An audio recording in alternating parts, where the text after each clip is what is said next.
жанағы адам өлгеннен кейін сүйектері шіріп кетеді. Әбден шіріп жоқ болады ол сүйек. Біреу теңізде өледі, балық жеп қояды, бір дауыл алып кетеді ұшырып. Міне сол шашырап қалған, жоқ болып кеткен сүйектерді қалайша Алла Тағала қайтадан жинайды дейді.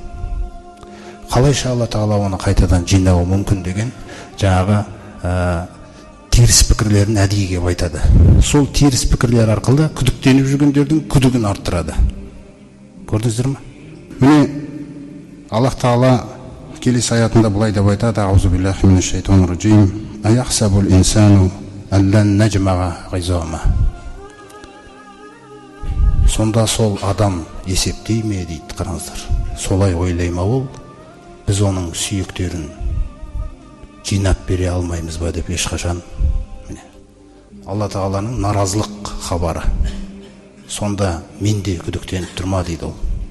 Менің құдіретімді күдікке шығарып тұрма дейді. Мен сүйектерді қайтадан жинай салуым, сол нәрседе ол ойланып тұрма дейді. Қараңыз қандай мәселе.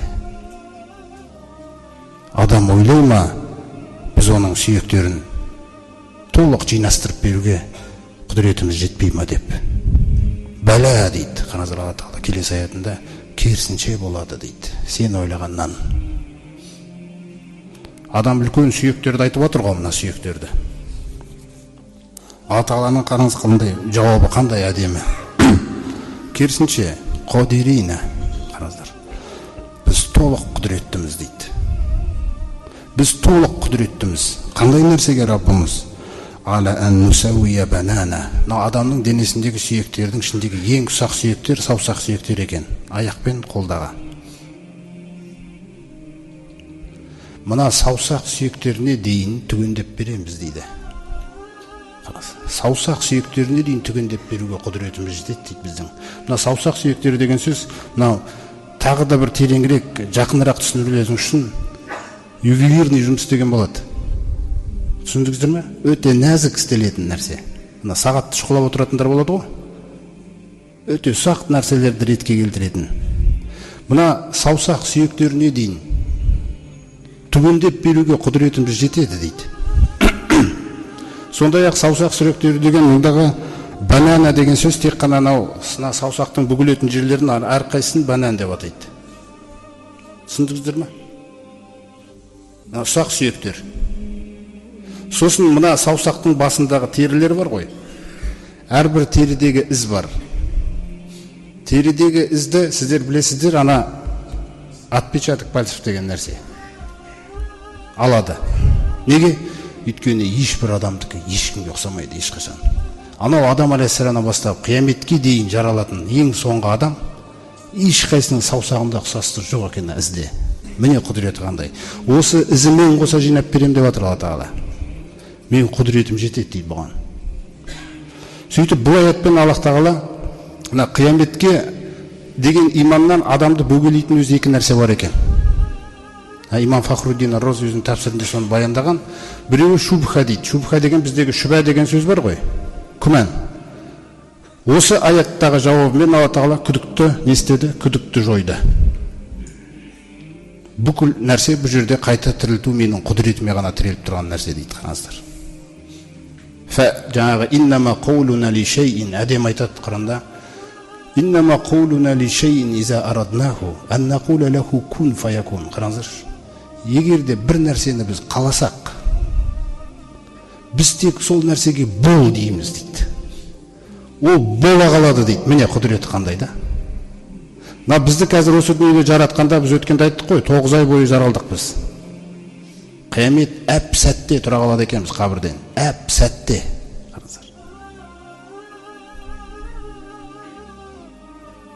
Фаиза жаңағы нуфиху фис сури сұрға үрленген кезде фаиннама хия зажрутун вахида дейді Алла Тағала немесе. Ол тек қана бір ғана айқай болады дейді, сұрдан шыққан. Қараңыз. Изахум янзурун. Барлықтары қарап қалады дейді. Болды. Қабірден тұрған кезінде айтпайды Алла Тағала. Қарап тұрған сәтін айтып жатыр. Қараңыз. Бұл Алла Тағаланың құдіреті қандай керемет. Сөйтіп бүкіл күдікті мына аятпен не істеді Алла Тағала? Итеріп тастады. Күдік шешілді дейді. Міне. Бұдан кейін кім күмәнданатын болса, оныкі өтірік күмән деді. Ол бір нәрсе бөгет тұр дейді оны тағы да. Ол екінші бөгелетін нәрсенде қазір келесі аяттарында айтады, оған келеміз. Бірінші бөгейтін нәрсе не нәрсе екен? Күдік. Міне.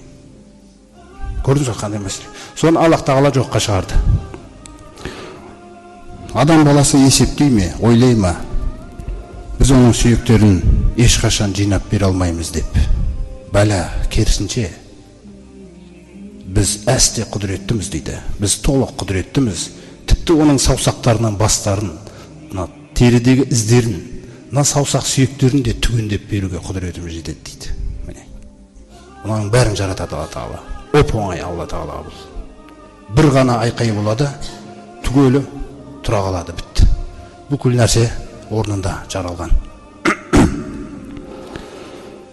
Бұл сүйек мәселесінде айтылу мәселе, жаңағы осы жерде айтылуы бекер емес.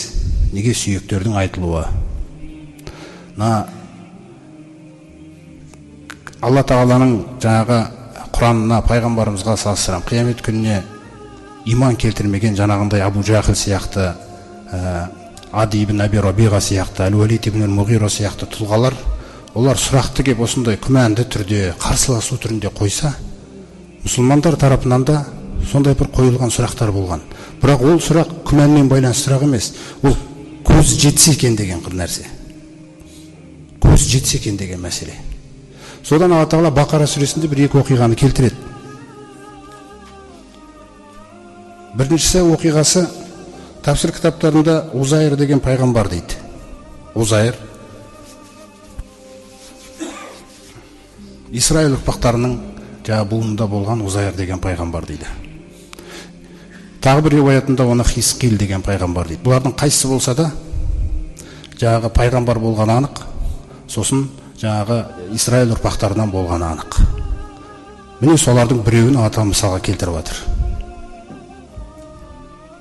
Аукаллази марра ала қариятин.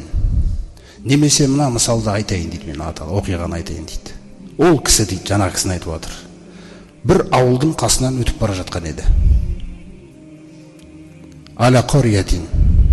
Хауият жаңағы ала урушиха.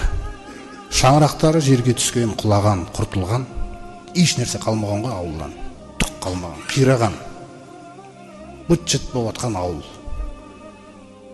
Тіршіліктен бос ауыл. Соның қасынан өтіп бара жатқанда, «Анна юхи хазихилла».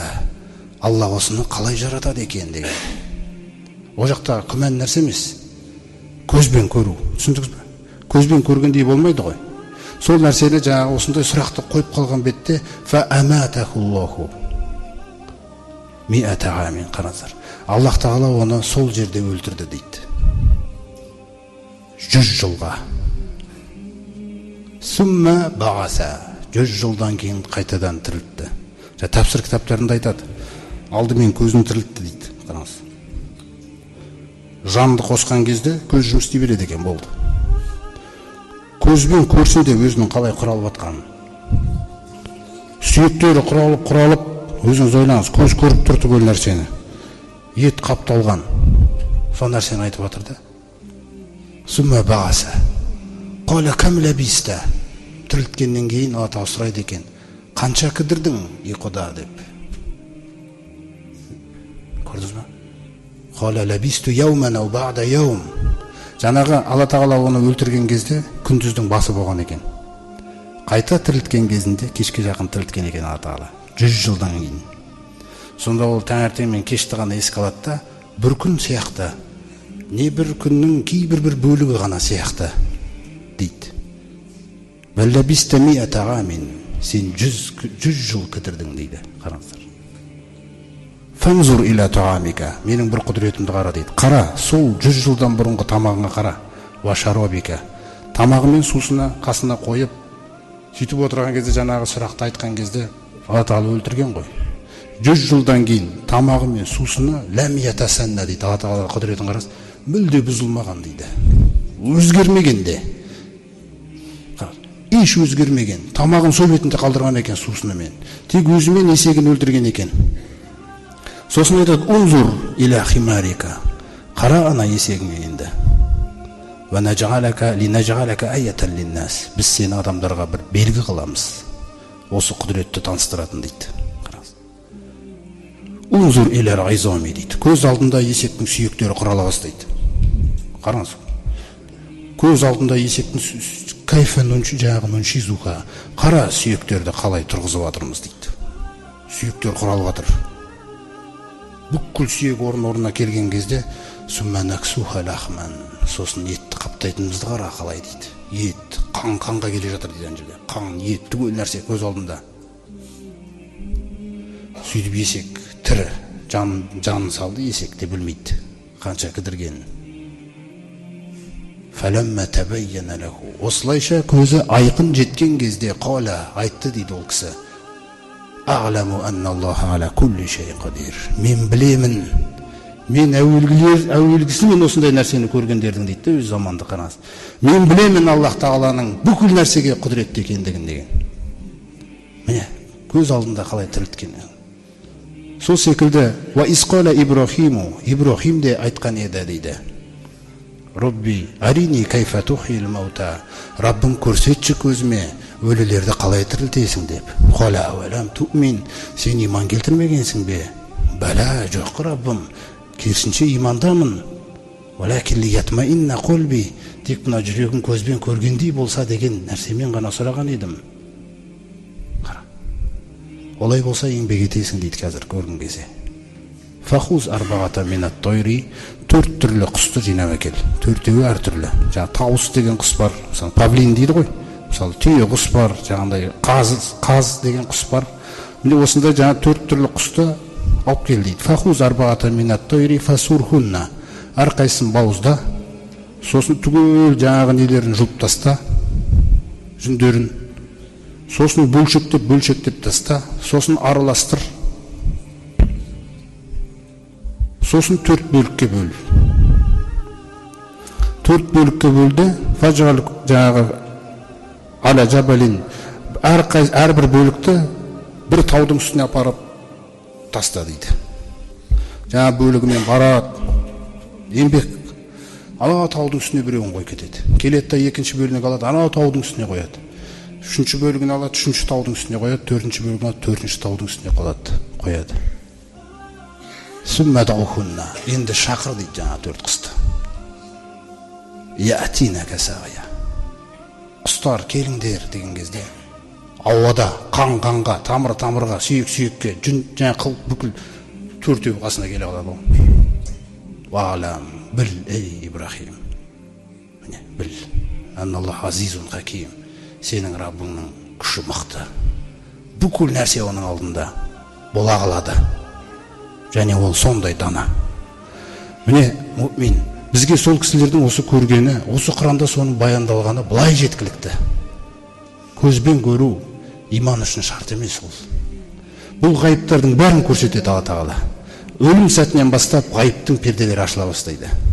Әрбір сенген нәрсеміз, құрметті мұъминдер, өлім періштесінен бастап сенген нәрселеріміз, әуелгісі өлім періштесі ғой, ғайыптан ашылатын. Бізге бәрі көрінеді оның. Міне, тек біз сол амандықта жолықса екен деген тілегіміз болсын бәрімізде. Амандықпен, сәлеммен болса екен бәрі. Шыға ғой деп басталса екен. Өйткені шыға ғой деп басталғаннан кейін ар жағы жеңіл болады. Ал сенбеген нәрселерін көреді. Сөйтіп ұтылғандар солар болады дейді ертең. Айт пайғамбар оларға, шынында өмірлерін сырапқа кетіріп, заяға кетіргендер, олар қиямет күні келген кезде өздерін де, бүкіл отбасыларын да зиянға ұшыратып жібергендер дейді. Міне, ешқандай пайда таппағандар қияметте. Ала, естеріңде болсын, нағыз зиянға ұшырау деген сол дейді.